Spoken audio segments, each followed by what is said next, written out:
এদিকে গত কয়েকদিনের টানা বৃষ্টিতে জলাবদ্ধতার সৃষ্টি হয়েছে নগরীর নিচু এলাকায়। জলাবদ্ধতা মুক্তির প্রকল্পে খাল সংস্কার হওয়ায় বেশ কিছু এলাকায় পানি দ্রুত নেমে গেছে।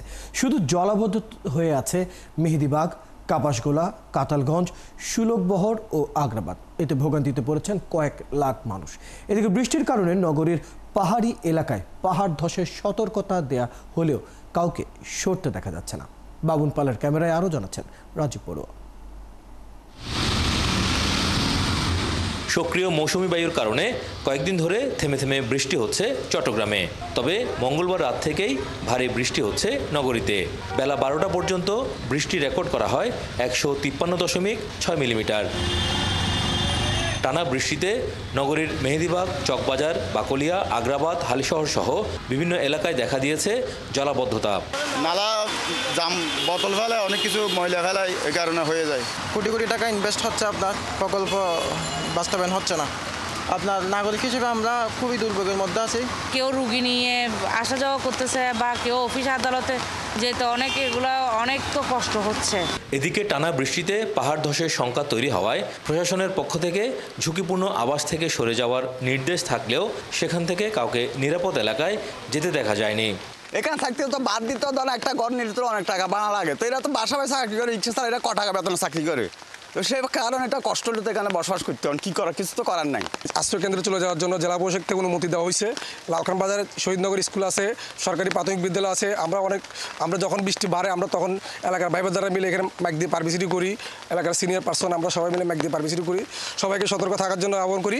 নগরীর জলাবদ্ধতা নিরসনে প্রায় 14,000 কোটি টাকা ব্যয়ে সিডিএ, চট্টগ্রাম সিটি কর্পোরেশন ও পানি উন্নয়ন বোর্ডের 4টি প্রকল্পের কাজ 2017 সালে শুরু হয়ে 2022 সালে সব প্রকল্পের কাজ শেষ হওয়ার কথা থাকলেও এখনও পর্যন্ত এই 4 প্রকল্পের কাজ শেষ হয়েছে 60 থেকে 80%।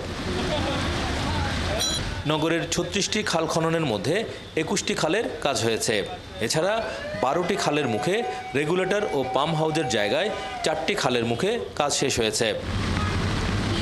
জলাবদ্ধতা নিরসন প্রকল্পের সাথে যুক্ত কর্মকর্তারা বলছেন, প্রকল্প কাজ অব্যাহত থাকায় আগের চেয়ে নগরীর জলাবদ্ধতা অনেকাংশে কমেছে।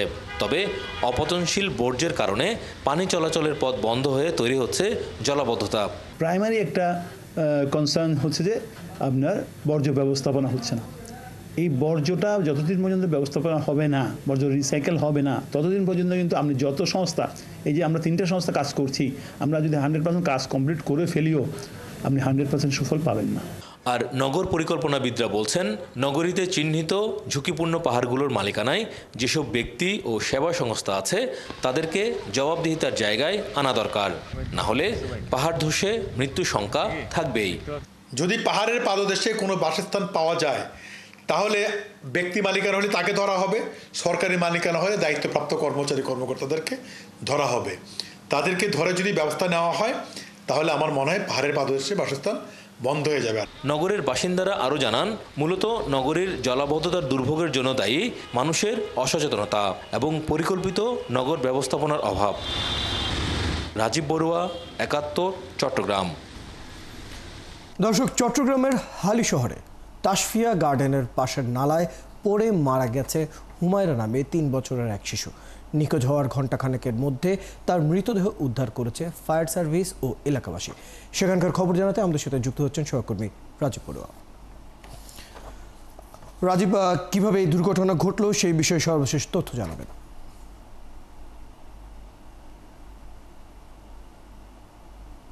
থেকেই বৃষ্টিপাতের পরিমাণটা আসলে বেড়েছে এবং আমরা এখন আছি হালিশহর এলাকায়। এখানে এই যে আমার পিছনে যে বিল্ডিংটা দেখা যাচ্ছে, এটি নিচতলায় একটি গার্মেন্টস রয়েছে এবং এখানে যে শিশুটি মারা গেছে তার মা এই গার্মেন্টস এই কাজ করতেন এবং বিকেল 3টার দিকে ওই বাচ্চাটি খেলতে গিয়ে বিল্ডিং এর বাইরে আসে এবং বাইরে ছোট্ট একটি নালা, সেই নালার মধ্যে আসলে বাচ্চাটি পড়ে যায় বল খেলতে গিয়ে এবং ওই সময় পানির স্রোত থাকার কারণে ছোট নালা থেকে সে বাচ্চাটি ছোট নালার মধ্যে দিয়ে বড় নালায় চলে যায়, কিন্তু বড় নালার উপরে স্ল্যাব থাকার কারণে বাচ্চাটি আর ওখান থেকে উঠতে পারেনি। তো যার কারণে এই বাচ্চাটিও পানিতে এসে মূলত মারা যায় এবং 1 ঘন্টা পর এখানে এলাকাবাসী, ফায়ার সার্ভিস সবাই মিলে বাচ্চাটিকে আসলে এখানে উদ্ধার করে তারা চট্টগ্রাম মেডিকেল কলেজ হাসপাতালে নিয়ে যায়, কিন্তু আসলে তখনই বাচ্চাটি 1 ঘন্টা যেহেতু পানিতে ছিল, তখন আসলে বাঁচার কোনো আসলে সম্ভাবনা নেই।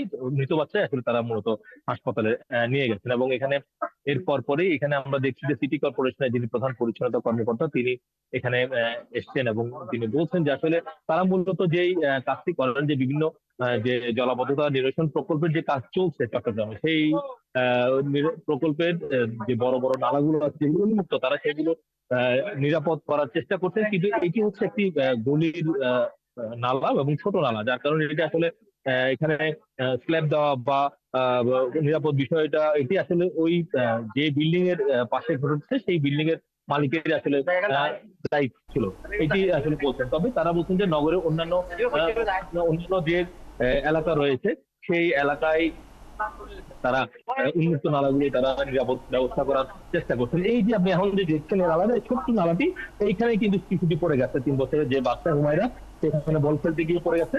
এবং এই তার পাশে আপনি দেখবেন যে একটা বড় নালা যেখানে স্ল্যাব দেওয়া, এই স্ল্যাব দেওয়া নালার মধ্যেও কিন্তু আসলে স্রোতের কারণে চলে গেছে, যার কারণে বাচ্চাটি আর উঠতে পারেনি। তো এখানে এলাকাবাসীও বলছে যে আসলে তাদের এখানে যে বিশেষ করে বর্ষার সময় এখানে একটু বৃষ্টি হলে কিন্তু আসলে অনেক পানি জমে যায়, এবং তারা বলছে নিয়মিত যে নালা পরিষ্কারের যে বিষয়টি সেটি আসলে খুব কমই হয়, যার কারণে অল্প বৃষ্টি হলে নালাগুলো আসলে জাম হয়ে যায়, পানি ছুটতে পারে না এবং জলাবদ্ধতা তৈরি হয়। এবং আমরা দেখি যে এরকম জলাবদ্ধতার ঘটনা চট্টগ্রামে এর আগেও বেশ কিছু প্রাণহানির ঘটনা ঘটেছে। এবং গত এপ্রিল মাসেও আমরা দেখেছি যে নগরের কাপাসগোলা এলাকায় বাচ্চা এবং তার মা একটা রিক্সা করে যাওয়ার সময় রিক্সা উল্টে পানিতে পড়ে যায়, যেহেতু পানি এবং নালা যেহেতু প্রায় সমান ছিল, ফলে বুঝতে পারেনি কোনটা রাস্তা কোনটা নালা, যার কারণে ওখানে নালায় পড়ে 10 শিশু মারা যায়। এবং এর আগেও আমরা দেখেছি চট্টগ্রামে এই বিভিন্ন সময় যে জলাবদ্ধতা নিরসনের প্রকল্পের কাজ চলছে, সেখানে বড় বড় যে ড্রেনগুলো আছে সেই ড্রেনগুলো কিন্তু উন্মুক্ত ছিল এবং কোনো ধরনের নিরাপদ বেষ্টনী ছিল না, যার কারণে যখন পানি উঠে তখন আসলে রাস্তা নালা কোনটা আসলে তফাৎ বোঝা যায় না।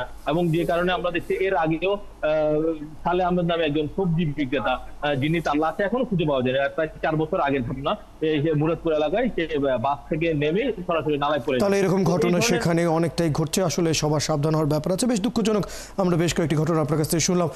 রাজু বড়ুয়া, আপনি খবরাখবর রাখতে থাকুন।